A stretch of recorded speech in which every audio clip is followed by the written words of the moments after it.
Assalamualaikum warahmatullahi wabarakatuh. Saya Muhammad Ali Yafi Robiansyah Karim akan melakukan refleksi dari modul 3, yaitu tentang etika dan keterbatasan kecerdasan artifisial. Meskipun kecerdasan artifisial atau biasa yang kita sebut KA telah berkembang dengan sangat pesat dan digunakan di berbagai bidang, salah satunya bidang pendidikan yang saya tekuni, bahwa perlu diketahui juga KA atau kecerdasan artifisial juga memiliki keterbatasan. Saya akan membahas dua keterbatasan artifisial.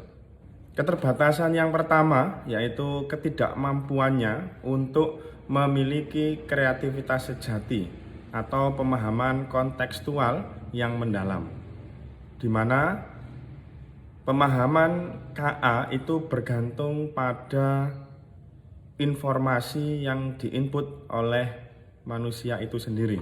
Selain keterbatasan dalam kreativitas dan kemampuan atau pemahaman, kemampuan artifisial juga dapat membuat kesalahan prediksi akibat keterbatasan data, di mana kedua keterbatasan data tersebut bergantung pada informasi, baik data, gambar, ataupun informasi relevan yang dimiliki oleh KA itu sendiri. Sehingga bisa diartikan semakin sedikit data yang dimasukkan atau diinput ke dalam KA itu, maka jawaban yang akan muncul nanti juga akan semakin terbatas. Sebaliknya, jika informasi atau data bisa berupa gambar ataupun deskripsi tentang suatu hal itu semakin lengkap, maka KA itu sendiri akan semakin mendekati akurat jawabannya. Kemampuan KA dalam mengolah itu bergantung pada informasi data yang dimiliki oleh KA itu sendiri, sehingga KA yang mempunyai informasi atau data yang mendekati lengkap, maka keakuratan jawabannya juga akan semakin mendekati kebenaran. Nah, penggunaan KA di sekolah tentu tidak bisa dihindarkan pada dunia pendidikan saat ini. Namun yang paling utama adalah peran guru dalam pendampingan peserta didik ketika menggunakan KA itu sendiri. Karena bagaimanapun juga sehebat-hebatnya KA itu juga perlu pendampingan dari sosok manusia itu sendiri, dalam artian seorang pendidik.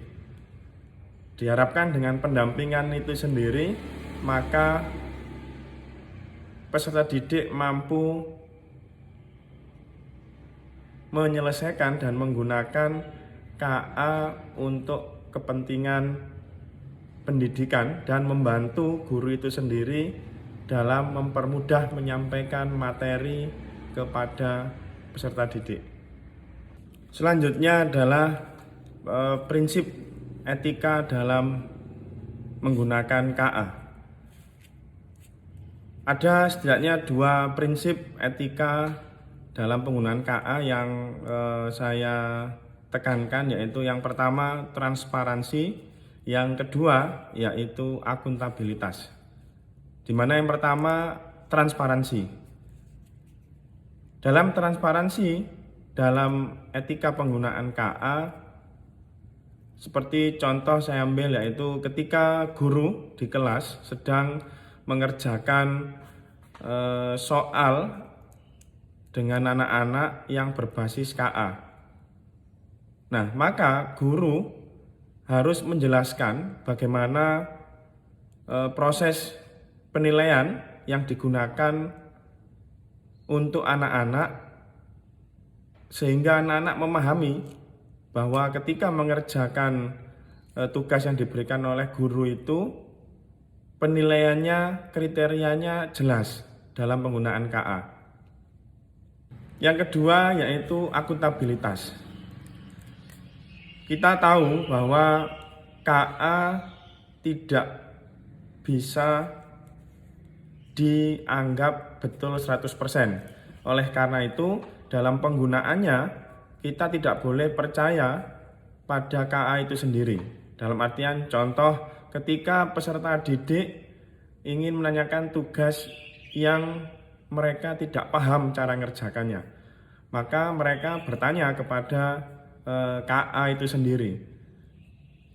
Seharusnya mereka sudah paham bahwa jawaban yang diperoleh dari KA itu tidak betul 100%, maka peserta didik harus mengkonfirmasi kembali dari sumber-sumber yang lain sehingga bisa dipadu-padankan dan bisa meyakinkan peserta didik itu bahwa inilah jawaban yang benar. Nah, itu yang saya maksud dengan akuntabilitas, di mana mereka tahu bahwa merekalah yang bertanggung jawab atas keterbatasan KA itu sendiri. Demikian refleksi tugas modul 3 LK 3.3. Semoga bisa bermanfaat. Wassalamualaikum warahmatullahi wabarakatuh. Coding KA, belajar senang, coding ku genggam.